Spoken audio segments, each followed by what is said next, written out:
tempo para pergunta? Tem tempo para pergunta? Tem tempo para pergunta? Eu tenho tempo para pergunta? Tem Tempo para Pergunta, o podcast oficial do TDC.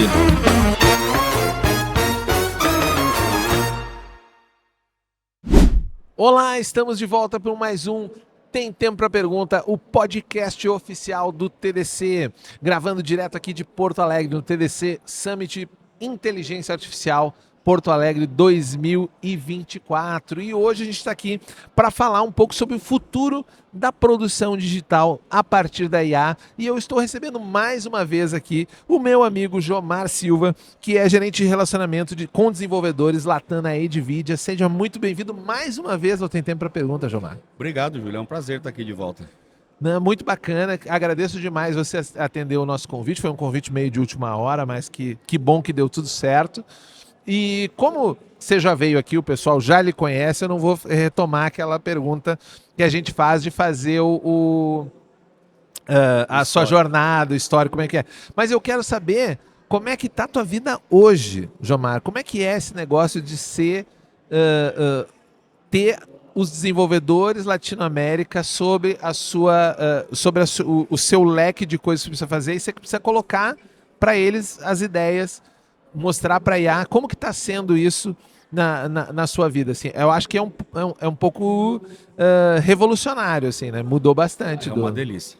É uma delícia, eu morro de tudo menos de tédio. Porque a NVIDIA, a quantidade de coisa que é anunciada por semana é absurda, a gente mal consegue acompanhar de dentro. O nosso ecossistema aqui tem mais de 250 mil desenvolvedores já na América Latina. Que loucura. E a gente tem mais de 950 startups já aqui. E esses caras estão fazendo tudo quanto é maluquice que você puder imaginar com IA, aplicando o IA de biologia, a agricultura, a área industrial, a medicina, a descoberta de medicamentos. Assim, a aplicação é realmente sensacional acompanhar.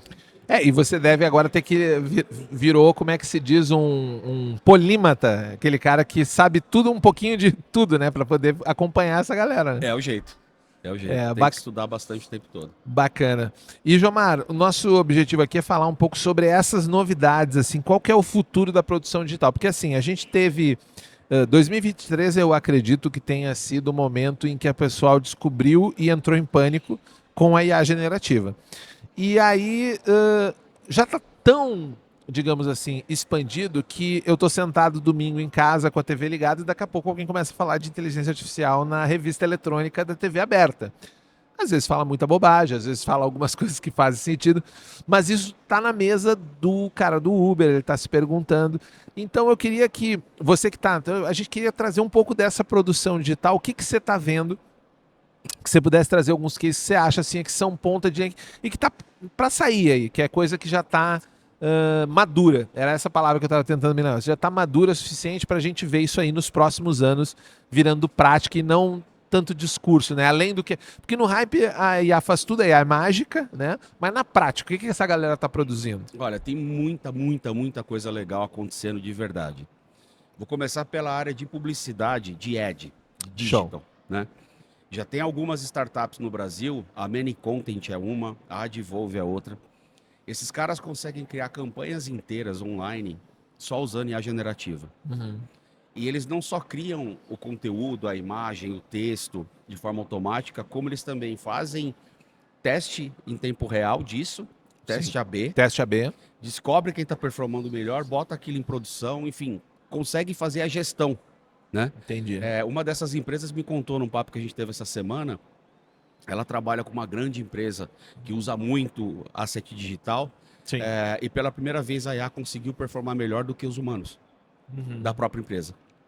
Olha só. E é mais rápida e é mais eficiente. Então... Mas eles trabalham no modelo, eles fazem, por exemplo, a gente sabe, um ad digital, ele tem camadas, né? Ele tem a camada gráfica, ele tem a camada da mensagem, ele tem a camada da composição. Porque assim, muita gente, e eu trabalho nessa área, é minha área de comunicação, eu recebo muita gente diz assim, tentei fazer com IA e não consegui. Faz para mim? E aí a gente vai lá e faz. Como que é esse processo dentro dessa startup? O que tem de diferente? A plataforma inteira é toda otimizada para entender a linguagem de comunicação da empresa, para entender a gama de produtos que ela trabalha e para gerar coisas que fazem sentido para aquela empresa. Não é uma plataforma genérica Sim.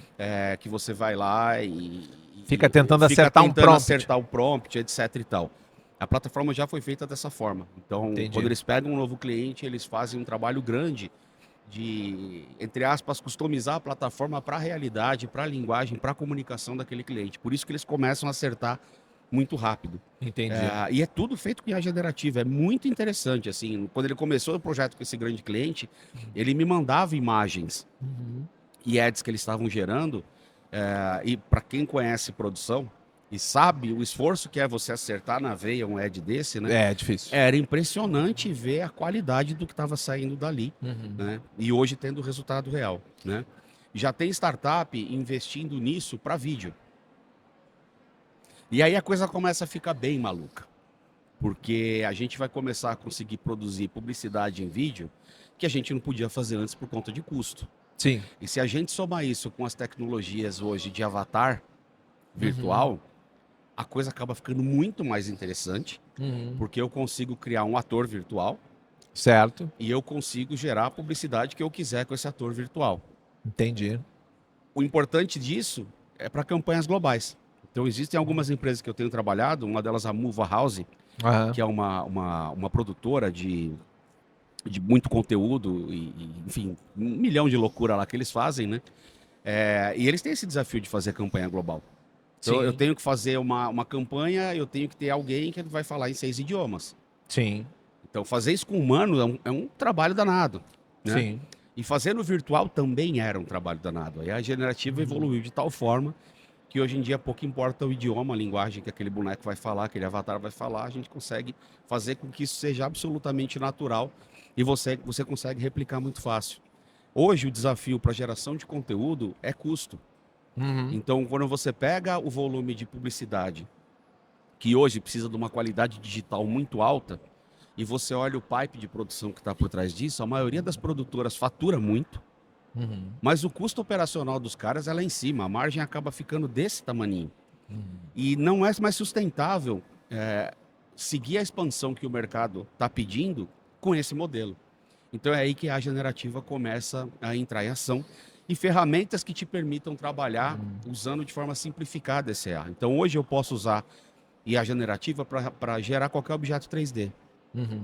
E eu posso gerar esse objeto 3D já com a textura, com a iluminação, com a cor, do jeito que eu quiser. Então, ao invés de eu pegar um artista, o cara fica ali sentado o dia inteiro para fazer uma cadeira, eu consigo com um prompt gerar isso em minutos. Legal. Ah, mas você não precisa mais do artista? Claro que eu preciso. Depois que ele tem o esqueleto da cadeira que a GenAI fez, ele bota o talento lá dele, em 4, 5 minutos aquilo tá lindo. Então, são tecnologias que, na realidade, aumentam a produtividade de quem já conhece do tema. Entendi. Nesse ponto, até você tocou aí na história do artista, porque à medida que você ia falando, eu ia pensando aqui que tem chance de muita gente estar olhando isso aqui e talvez estar já com o tijolo na mão para jogar na nossa cabeça, né? E você já tocou num ponto aí, pô, eu talvez vou utilizar o artista, vai ser uma ferramenta para ele melhorar, mas tem um outro lado que talvez até não tenha tanto reflexo numa campanha global, falando assim, que vai ficando um pouco pasteurizado, né? Porque tem o lance de quando você vai fazer um material, uma arte, um ad, uma coisa, do contexto regional, do foco específico para um determinado segmento e tal. Não tem um risco aí, e aí você como especialista em IA talvez me responda melhor do que um publicitário tentando me vender essa ideia, de que no final, como a gente está sempre usando a IA generativa, a gente não pasteurizar isso numa coisa só? Ou você acha que isso é um problema de dataset só? Quanto mais dataset a gente variar, a IA não vai se embotar num negócio pasteurizado? Eu acho que é problema de adaptação mesmo, né? Essas empresas que eu citei, o estudo que eles fazem de marca, o trabalho que eles têm para preparar aquela IA para trabalhar com aquela marca, faz com que a IA produza algo muito, muito, muito similar do que já era produzido por humanos. E aquela empresa vai se diferenciar se ela já se diferenciava, se ela já tinha um estilo de comunicação pasteurizado, vai continuar. Né? E no caso de produção, principalmente 3D, A parte final que o artista vai lá e põe a mão, essa é insubstituível. E é essa que vai tirar a pasteurização. Entendi. Né? Então, pega o exemplo idiota que eu dei de uma cadeira, né? Certo. Pá, uma cadeira em 3D é uma cadeira em 3D. A Sim. minha vai ser diferente da sua, do jeito que eu vou acabar a minha, do jeito que você vai acabar a sua. Só que nós dois vamos ter que sentar lá e perder o quê? 20 minutos para criar uma cadeira 3D num software de 3D. Se eu puder ter aquilo ali em 30 segundos, eu vou gastar menos tempo. Sim. E o que tem acontecido hoje nas produtoras, né? Isso eu conversei até recentemente com uma, é que não é mais só a questão do custo ser elevado de produção, é que muitas vezes o job chega em cima da hora. Muitas vezes não, é sempre. A galera Sempre. tem que produzir aquele treco em dias, o que levaria semanas. Uhum. E aí você está falando de profissionais extremamente talentosos, trabalhando 20 horas por dia, Uhum. que a paciência vai na lua, ninguém aguenta fazer isso. Então, exatamente nesses picos e nessas loucuras que acontecem, que a generativa faz toda a diferença. E a questão de você poder reutilizar coisas que você já tem, tá? Uma das coisas que uma das startups do Inception está fazendo, eles andaram digitalizando cenários reais. Certo. Avenida Paulista, Corcovado, Uhum. uma série de outros. Então, hoje, Famoso truque da galera de audiovisual do B-roll, né? Eu tenho várias imagens lá e daqui a pouco, olha só. o que eles fizeram é lindo. Fizeram um mapeamento com LiDAR, de Aham. uma área bem grande, depois fotogrametria, e eles criaram um gêmeo digital da Avenida Paulista. Em 3D, dentro de um 3D, ambiente. dentro do ambiente virtual. Então eu quero agora a foto com uma asp de fundo. Beleza, ele Só me posiciona o projeta meu lá asp. dentro, posiciona a câmera. Ah, eu quero o pôr do sol. Beleza, põe o pôr do sol com a generativa. Fica perfeita a foto. Ah, daí o cliente muda. Não, mas esse ângulo não tá bom. Eu quero virar mais para cá e eu quero um pouquinho mais na hora bonita, na hora Sim. dourada lá. E a generativa faz isso. No mundo real, ele tinha que pegar os fotógrafos, produtor, o ator, levar para a Avenida Paulista, Maquiador. fazer o maquiador, iluminador, fazia a sessão de foto, produzia aquele, eu chegava no cliente, mas o ângulo da câmera não tá bom. Tá bom, marcava de novo, voltava Entendi. outro dia. A galera começou a fazer gêmeo digital dessas coisas e é de arrepiar a hora que você vê a fidelidade. Você não fala que aquilo é virtual. É muito louco, porque né, eu que sou da área de jogos, eu gosto muito de game design, me parece que a filosofia de desenvolvimento de jogo, que eu monto uma engine e depois a partir dessa engine eu tenho meus assets, eu tenho minhas texturas e tal, e eu monto o que eu quiser, ela está se expandindo para esse ramo também. Exatamente isso. É exatamente isso. Isso faz com que o custo da produção baixe, a produtividade das pessoas aumente. E mesmo quando você tem essas situações de que a história da campanha chega para ontem, Sim. você consegue resolver. Então, quando a gente fala em empresas que estão hoje pegando campanhas globais, é fundamental ter uma infraestrutura de tecnologia para isso. E é o que o Omniverse, que é a grande plataforma para gêmeo digital da NVIDIA, faz. Uhum. Né? A gente estava conversando, pontuando, o metaverso morreu. Sim. Metaverso, Roblox, Fortnite, Minecraft, etc., que é o metaverso que a molecada usa, tá de vento em polpa. Sim, sim. Aquele metaverso que a gente pensava que ia ser o Second Life em VR, esse tá mais complicado. É que nós chegamos num ponto, né, Jomar? E eu acho que você já viu isso acontecer, mas eu vi acontecer aqui no Rio Grande do Sul. Até vamos falar esse exemplo aqui, em que uma grande federação, eu vou até aí para não me complicar muito, não receber um processinho depois. Federação gastou, sei lá, mais de 8 dígitos em reais para colocar a federação no metaverso. E aí a primeira pergunta que eu faria é: qual? Onde que ela botou isso aí? Não, é um ambiente virtual, sabe as coisas que... Esse é o metaverso que morreu, essa maluquice sem tamanho, sem dúvida. Mas existem outras iniciativas Existe. que estão tirando algum valor disso em outro estágio, né? Tirando até essas mais óbvias, que você me falou que tem alguma coisa na área da indústria também, Exato. né? O metaverso industrial, que é o nome que a Siemens deu, tá de vento em popa. Já existem fábricas que são construídas primeiro dentro do mundo virtual, a BMW é uma delas, porque se eu construir uma fábrica virtual, eu instalo meus equipamentos que vêm dos meus fornecedores, que também são gêmeos digitais, eu consigo testar a operação da minha fábrica, eu consigo ajustar e otimizar, porque na hora que eu for construir aquela fábrica, eu sei que eu estou colocando cada coluna em cada lugar. É um nível absurdo de prototipagem. É um nível absurdo de prototipagem. E eu posso fazer treinamento de pessoas ali dentro. Eu treino robôs ali dentro. O robô já está treinado para andar na fábrica que não foi construída ainda. Não, isso é uma loucura. Isso é muito interessante. E isso está crescendo no mundo todo.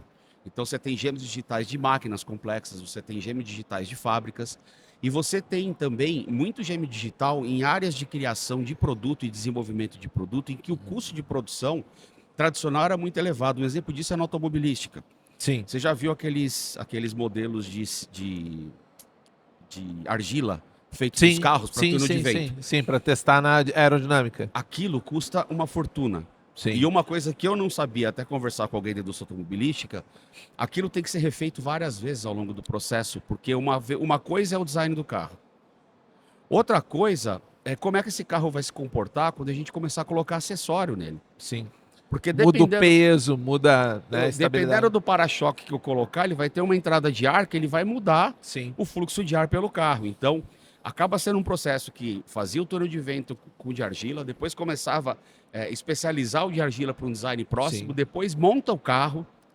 E o túnel com de as vento peças. deteriora aqueles protótipos também, né? Vai deteriorando. Exato. tem E aí que você tem que refazer. montar o protótipo, você vai com o carro montado para dentro do túnel de vento, você descobre que o protótipo está errado, É. você tem que voltar para o projeto. Então aí eu estou falando de refazer roda, de refazer retrovisor, de refazer lataria.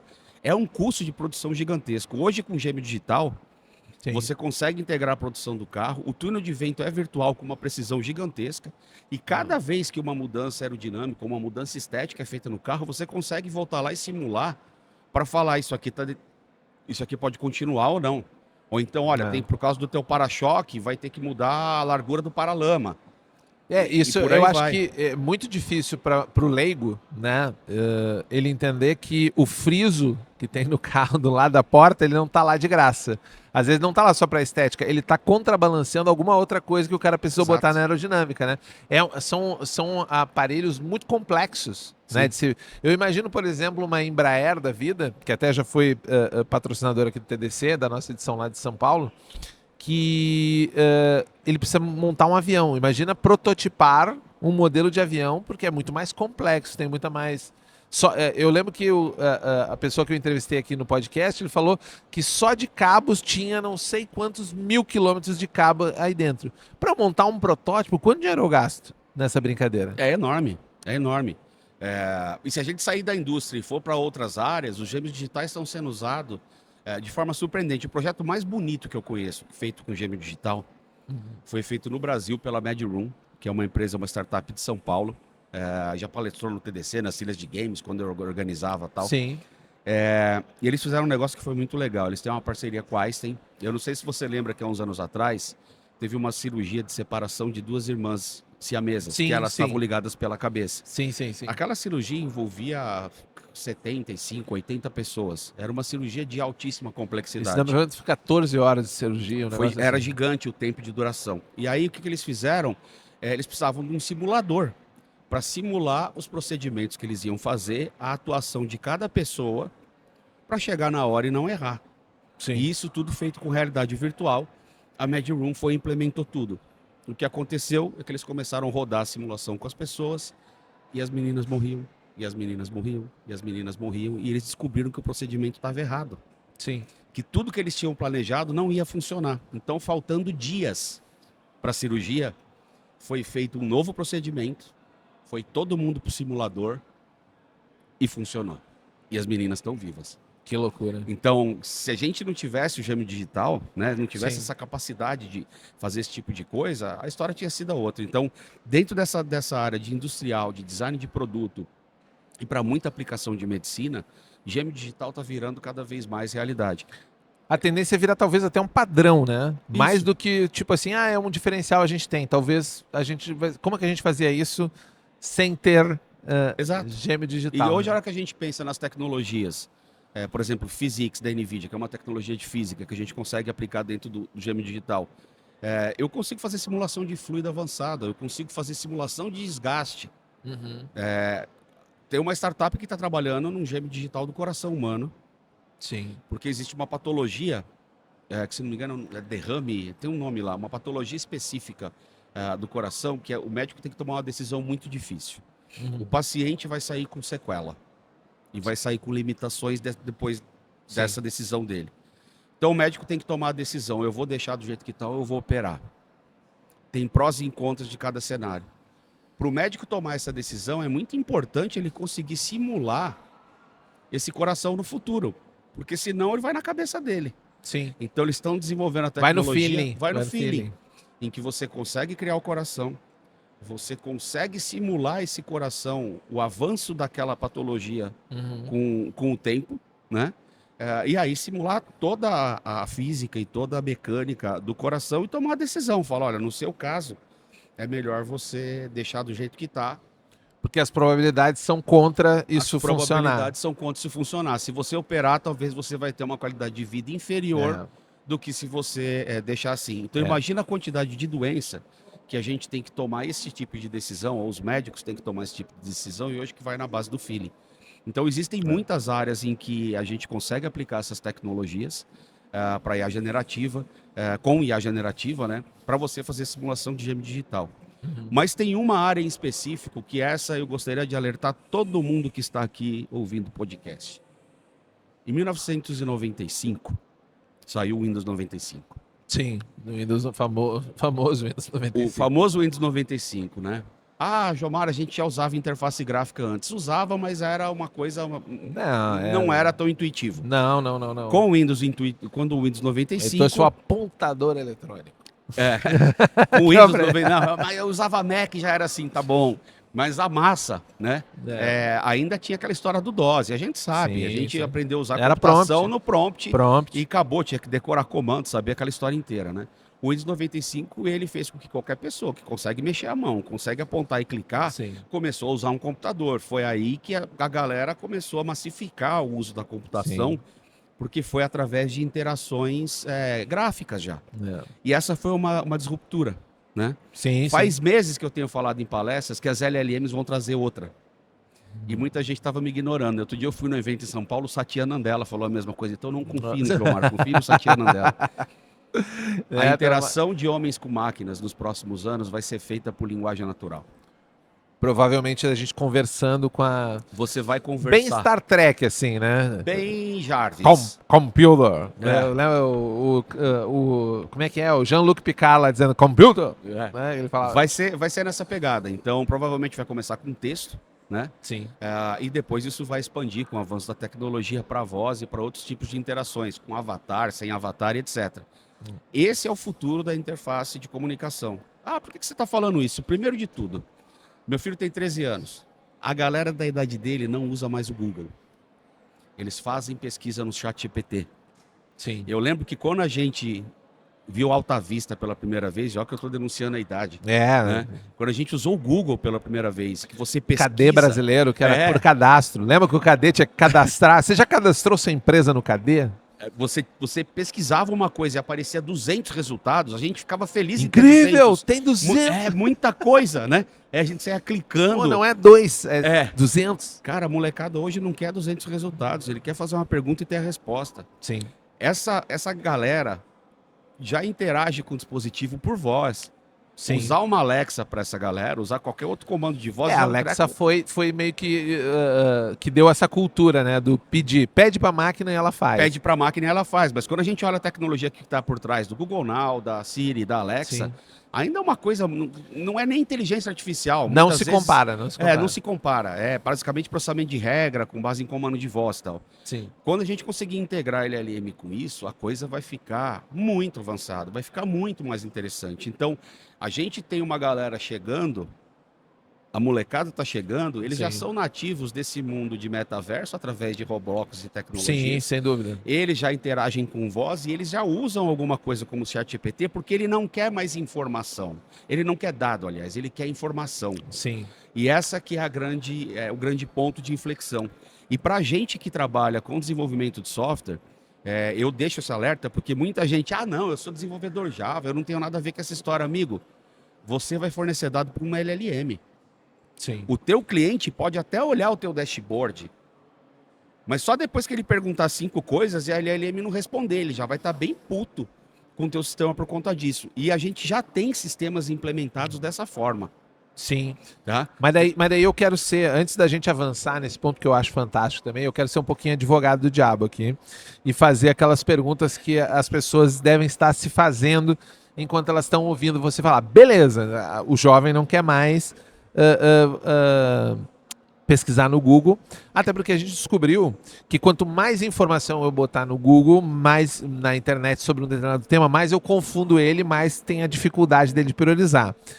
A gente não corre um certo risco de entregar para a LLM esse filtro, porque antes a gente dizia assim, quem que é o professor, né? O professor cada vez menos é o cara que ensina e mais é o cara que filtra. Ele diz assim, cara, não vai por aqui que é meio fria, vai por aqui que é legal. Você como evangelista faz um pouco disso também. Você vai lá e diz para o desenvolvedor, para de quebrar a cabeça com isso aí, olha para isso aqui. Não faz isso, olha para aquilo. Não tem um pouco de risco aí? Ou eu tô sendo o cara que tá com medo da Skynet? As duas coisas. Na verdade, a sua pergunta já tem a resposta. O ser humano vai ser sempre o filtro. Essa que é a história. A LLM, ela dá a resposta e você tem que estar no loop porque você vai filtrar. Sim. As empresas que estão se especializando com LLMs, elas têm equipes enormes de pessoas que só fazem isso. Eu fui visitar um outro dia, eu dei muita risada, porque eu cheguei na área de desenvolvedor de software, tinha acho que umas 15 pessoas. Vamos entrar ali na área de teste, que é o pessoal que está fazendo avaliação, human feedback e tal, para deixar a LLM ajustada. Quando eu entrei na sala, tinha 40.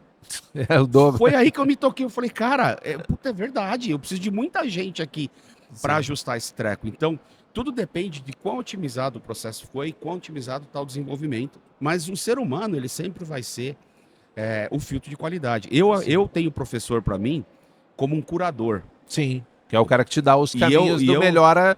Eu vou te dar só o fino, só a natinha. Exato. E eu, como evangelista, eu me coloco nessa forma. Né? Eu sou um curador de conteúdo para as pessoas com quem eu me relaciono. Então, esse trabalho, esse papel de curadoria, ele nunca vai acabar.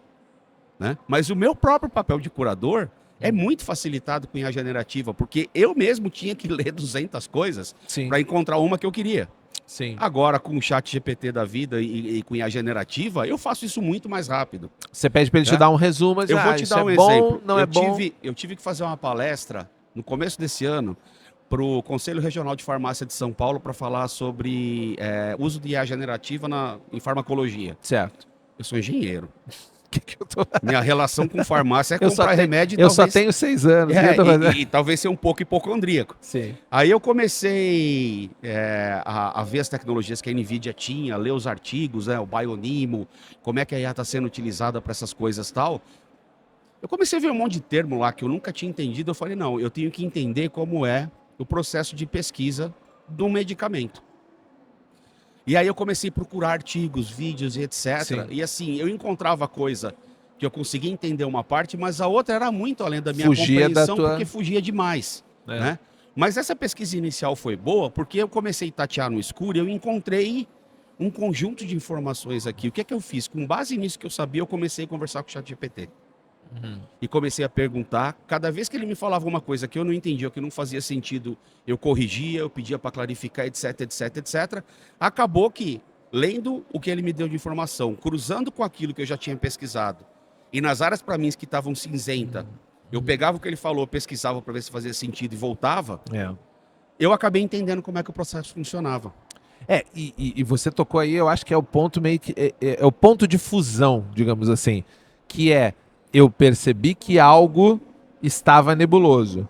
Porque assim, a IA, ela tem, não é nem esse risco, ela tem essa lógica que dependendo no caminho que você for, a estrutura da pergunta, não é nem a pergunta porque ela não consegue, digamos assim, ela não está fazendo peso mensurando a tua pergunta. Ela pega a estrutura da tua pergunta, encaixa no modelo matemático que ela tem e ela te fornece uma resposta. Isso acho que já está, depois de 70 episódios aqui, a galera já entendeu essa parte. E ela não raciocina. Não. Tudo que ela faz é descobrir qual é a próxima palavra que faz Exatamente, sentido. Às vezes é a próxima. Né? E se ela erra uma, ela alucina. Isso, ela desvia. Então, esse ponto de fusão que eu digo é o ponto de você olhar assim, não, mas peraí, até agora era arroz com feijão, apareceu uma batata aqui. Exato. Não faz sentido. Então, talvez a gente tenha que preparar a próxima geração, os humanos, né? Porque até eu brinquei num outro episódio aqui com a pessoa que a gente estava falando sobre educação, né? E assim, depois que você passa do primário e que você chega no secundário e te deixam usar calculadora, nunca mais você olha uma tabuada, né? como que eu vou dizer para a criança de 12 anos, quando ela chegar mais adiante, que ela entendeu assim, não, mas não precisa pensar num texto. A IA já faz esse texto para você. Então, olha só como é que eu contei que foi a minha experiência. Eu não conhecia do assunto, eu fui do jeito antigo, Sim. pesquisar, eu tive dificuldade, mas eu comecei a saber, ó, mais ou menos por aqui. Criar um estofo. Mesmo. Criar uma área que eu sabia que o que estava ali, então aí eu sabia o que era arroz, o que era feijão e identificava a batata. Sim. Eu comecei a usar a IA generativa para me ajudar a compreender aquilo de uma forma melhor e através da minha análise crítica, eu consegui entender. O resultado só dessa história, que foi surpreendente, é que eu fiz a palestra e quando eu terminei, a pessoa que me convidou virou para mim e falou, cara, eu não sabia que você entendia tanto de farmacologia assim. Eu falei, até antes de ontem eu não entendia nada. E ela deu risada achando que era piada, mas era verdade. Então foi algo que eu consegui fazer em questão de 2 dias, Sim. porque eu soube usar. E aí que para mim vem a história, Júlio. Chat e IA generativa é a vingança das professoras de português. Sim, senhor. Sabe por quê? As pessoas vão ter que aprender a fazer boas perguntas. Sim, aprender a se comunicar, né? Aprender a se comunicar com clareza. Então, quanto mais... Olha que loucura. Quanto mais clareza eu tiver numa pergunta, mais clareza eu vou ter na resposta. Eu vejo perguntas que meu filho faz pro ChatGPT hoje, que são perguntas que ele acho que não faria para um ser humano, com aquela completude de dados, de informações. Sim, sim. E assim, as crianças estão aprendendo isso de forma empírica. Fazer uma pergunta curta, ter uma resposta tosca e ele vai aprendendo que ele tem que dar mais dado. Às vezes eu penso que talvez a comunicação entre humanos vai ficar melhor por causa dessa história. O que atrapalha, pra gente que é da comunicólogo, da área da comunicação, a gente fala, o que atrapalha a comunicação do ser humano é a preguiça. Primeiro, é viés e preguiça, mas preguiça ainda antes, porque eu quero acabar rápido. Né? Eu quero sempre terminar rápido. E a história de não compartilhar, ele há contexto. Isso, exatamente. E é isso que a LLM me pega. Ao você fazer a comunicação rápida, preguiçosa e sem contexto, você se vale o quê? Da entonação, da expressão facial, do ritmo que você está falando, que quando você está falando, por exemplo, até por chat, texto, você perde. Então, muita da comunicação hoje que a gente tem, sei lá, a galera trabalhando no home office, a galera não sabe mandar e-mail, não consegue trabalhar home office. Porque ele não consegue mandar uma tarefa ou passar um relato do que ela está fazendo pelo e-mail. Mas é interessante isso que você está falando, porque do ponto de vista comunicacional, eu vejo também que a LLM ela está ensinando as pessoas a brifar as outras. Porque assim, várias vezes eu estou num cliente, né, trabalhando com design, e ele diz assim, eu queria um copo. Legal, que tipo de copo você quer? Um copo. Copo que seja legal, um copo que seja interessante. E eu, como sou profissional, estou há muitos anos no mercado, dizer, olha, seguinte, acho que é importante você ver qual é o objetivo do copo. Eu começo a explicar para ele como que ele vai chegar na pergunta que ele vai me fazer, entendeu? A LLM não, ela responderia, então toma teu copo aqui, ó. E essa... Ela não se importa. Já foi. Ela não se importa com o que vai sair. Eu tô preocupado. Não, mas se ela me disser só isso, a chance de eu entregar uma coisa maluca, não tô nem aí. Então, essa alucinação, na verdade, é quase como um profissional sem paciência. Dizendo, é um copo, não toma essa porra. Exato. Eu Eu brinco nas palestras, o pessoal fala, a IA vai substituir desenvolvedor de software. Não vai. Porque a arte de desenvolver o software é saber o que o usuário quer. E ele nunca sabe perguntar.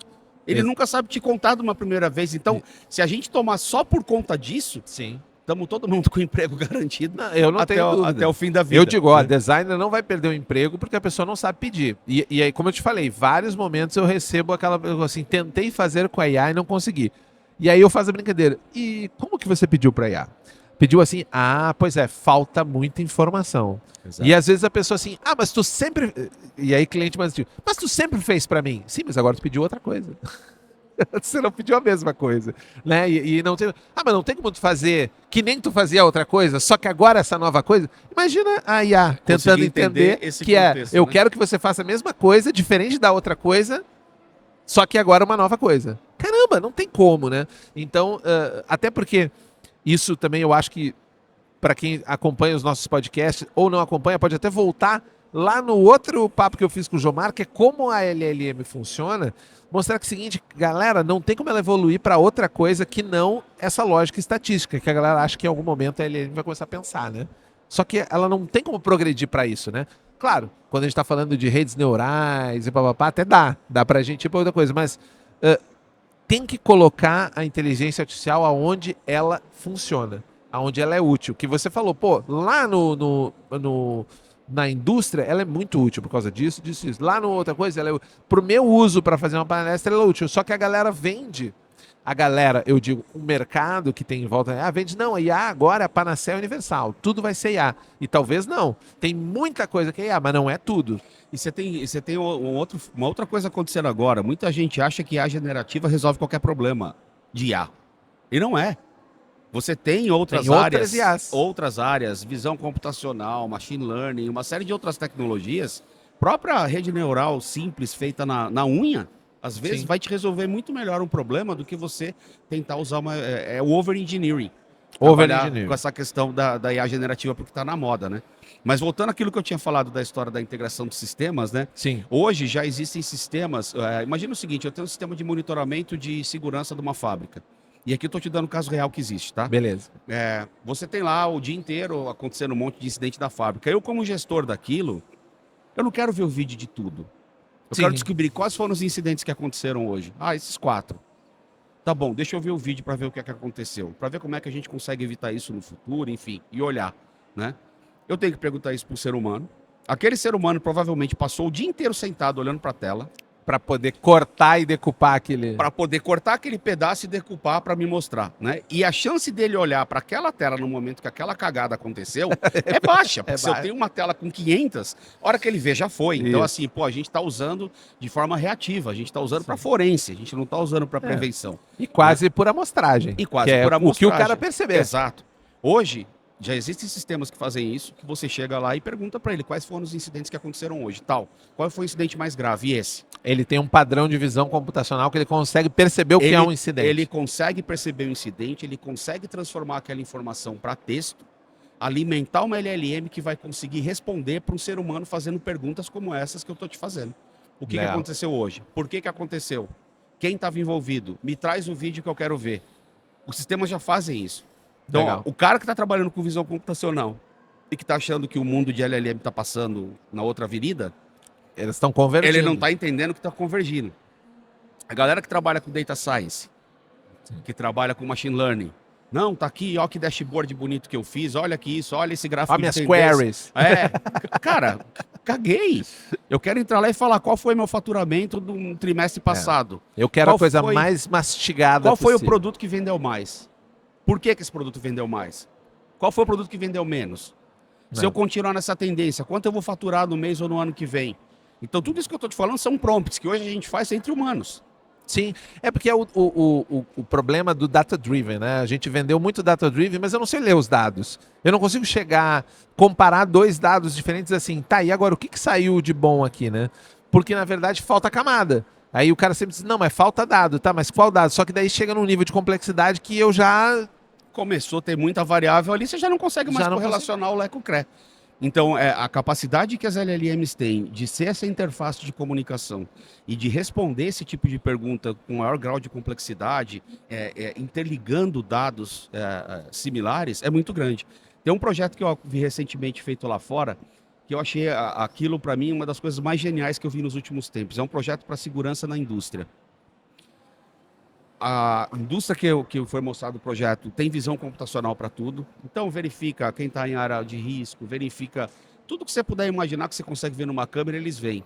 Só que tem um treco que você não consegue extrair de uma câmera, que é prevenir acidentes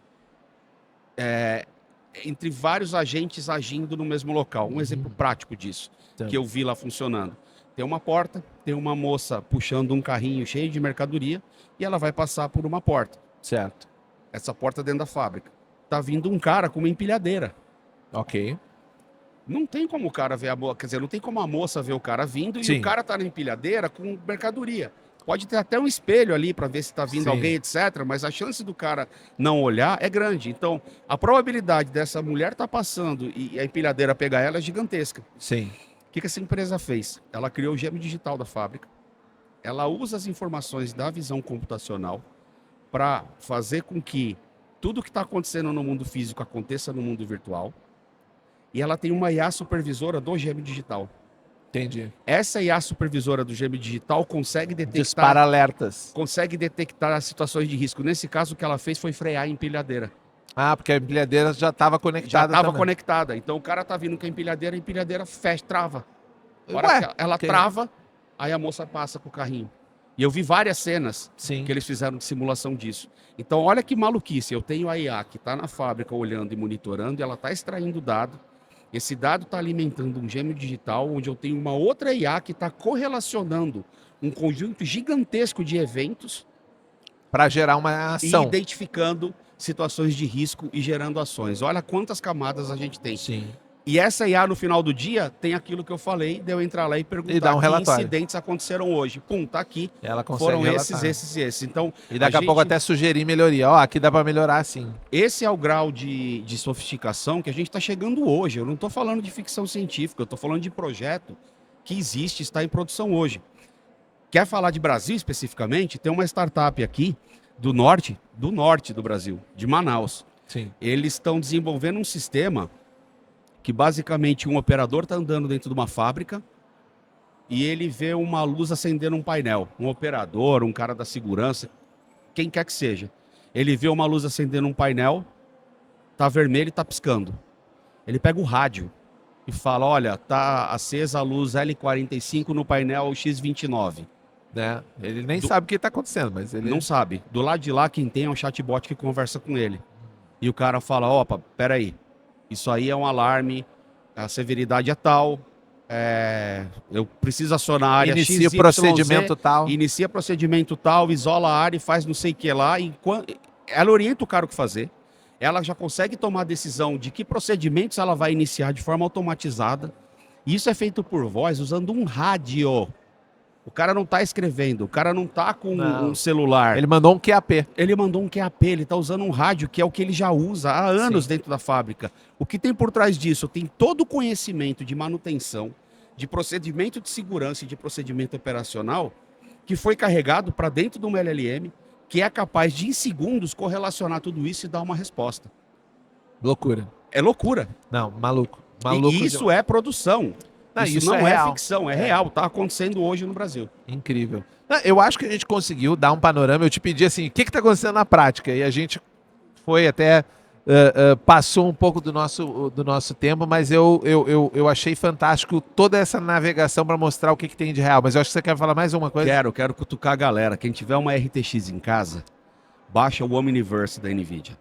O Omniverse é o software que a gente usa para criar gêmeo digital, para criar conteúdo 3D e tal. É super legal, divertido pra caramba, e você faz o download de graça. Tá? Sim. Tem um plugin dele que chama Chat USD. O USD é o nome do arquivo, é o padrão aberto de arquivos que ele usa para representar os objetos 3D. Sim. Esse Chat USD é uma coisa do outro mundo, porque você abre o Omniverse, eu não sei nada de 3D. Eu falo para ele, desenha um galpão para mim, com pé direito de 6 metros, largura de tanto e altura de tanto, e comprimento de tanto. Ele, pum, desenha o galpão na tela para você. Uhum. Coloca 2 empilhadeiras e 4 prateleiras cheias de caixa. Ele, pum, joga os objetos lá. Conforme você vai pedindo, Ele vai montando. ele vai montando, de acordo com o teu prompt. Na hora que você terminou, você dá um drag drop. Tem exemplo que eu já vi dele criar uma sala. Eu quero fazer uma sala de espera. Cria uma sala com tanto, coloca iluminação desse jeito, coloca o carpete disso, coloca um sofá, uma árvore, um etc, etc, etc. Tudo que ele souber fazer, que está dentro do dataset dele, ele consegue te entregar visualmente e montar o ambiente para você. Doido. Já tem projeto de empresa que pega isso, ela tem o seu próprio repositório de asset 3D, e ao invés do arquiteto, do engenheiro, do designer de interiores ficar lá arrastando e dobrando coisa, ele vai sentar, vai mandar comando de voz ou de texto para o prompt, em 5 minutos ele tem a cena montada para ele. Isso. E ele só vai fazer o drag drop. Então, para quem quiser brincar com isso, procura na internet Chat USD, vocês vão ver os vídeos sobre isso, mas quem quiser brincar em casa, é só baixar o Omniverse e começar a se Incrível. divertir. Eu ia te pedir pra gente fechar uma indicação, mas acho que já fechou aí uma ótima indicação do Omniverse. E tem uma segunda, Vamos de segunda, então. que ela é um RAG. RAG é a técnica que a gente usa para LLM responder sobre informações confidenciais ou informações privadas. Quem tiver uma RTX também, se não me engano, a partir da 30, linha 30, procura um software da NVIDIA chamado Chat RTX. Ele é de graça. Ele vai instalar na tua máquina, ele roda em Windows, ele vai instalar na tua máquina uma LLM local e vai levantar todo o pipeline de RAG. Vai aparecer uma telinha. Nessa telinha você vai configurar uma pasta onde estão os seus documentos pessoais. Em alguns segundos ele vai indexar todas as suas informações pessoais. A partir daí, o chatbot responde sobre os seus documentos. E eu testei isso quando eu abri uma vaga para alguém trabalhar comigo na NVIDIA. Recebi 240 e poucos currículos, li os currículos, olhei todo mundo que tinha aplicado. Na minha cabeça, eu tinha 5 pessoas que eu queria entrevistar. E aí eu lembrei do Chat RTX. Eu peguei os currículos transformados em PDF, carreguei nele. O dado não sai da minha máquina, então eu não estou expondo nada. dado para ninguém, está na minha máquina. E eu comecei a bater papo com os currículos. Foi a conversa mais louca que eu tive na minha vida, porque eu conversei com 240 currículos. E no final da história, conforme eu fui fazendo pergunta, pedindo informação, dando contexto do que era a pessoa que eu queria contratar, Sim. o resultado foram as 5. É impressionante. Então isso serve para diversos tipos de documento. Quem tiver curiosidade de ver como trabalhar com essa técnica... Deve ser leitura para um escritório de contabilidade, por exemplo. Para tudo. Você tem um monte de relatório de determinada área, ou Sim. você está estudando um tema e você tem aquele monte de PDF sobre o assunto, você fala, putz, isso acontece comigo direto. Como eu leio muito, né? Caramba, eu tenho na minha máquina uma apresentação. Eu sei que eu tenho. Eu sei que eu tenho, mas eu não sei quem é. E aí é um inferno para você encontrar aquilo. Exatamente. Então esse tipo de tecnologia você já consegue usar no seu PC.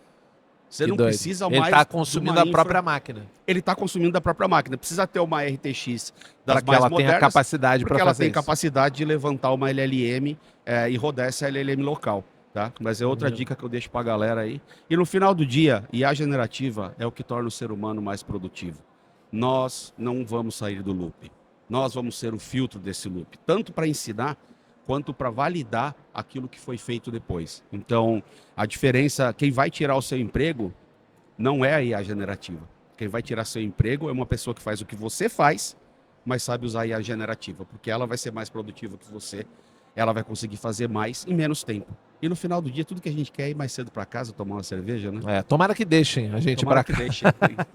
Gilmar, muito obrigado. Obrigadão, Julião. Foi incrível o bate-papo aqui. E para a galera que quiser se conectar com você, como é que ela pode te achar na internet? Jomar Silva no LinkedIn, vai ter um gordo com cara de psicopata segurando 2 GPUs assim, que são meus chuchuzinhos, ninguém mexe. É só me encontrar e me adicionar, eu respondo todo mundo. Tem quase 9 mil contatos do LinkedIn e de verdade, eu dedico 1 a 2 horas por dia para responder a galera por lá, porque é o jeito mais fácil de entrar em contato. Ficou dúvida então sobre LLMs, o Jomar é a minha recomendação daí para você fazer a pergunta. E para você que acompanhou a gente até agora, fica também o convite de conhecer os nossos outros episódios, de assinar a gente no seu agregador favorito de podcast, porque toda quarta-feira às 18 horas tem episódio novo de podcast aqui no Tem Tempo para Pergunta. E se você quiser ver esse papo em vídeo, a gente tem o nosso canal no YouTube também, então deixa o seu like e aproveite para compartilhar os cortes, que é aquele jeito bacana de você chamar mais gente para conhecer o podcast. E eu, obviamente, espero vocês no nosso próximo episódio. Até lá. Tchau! Tchau, tchau. Tem tempo para pergunta? Eu tenho tempo para pergunta? Tem tempo para pergunta? Eu tenho tempo para pergunta?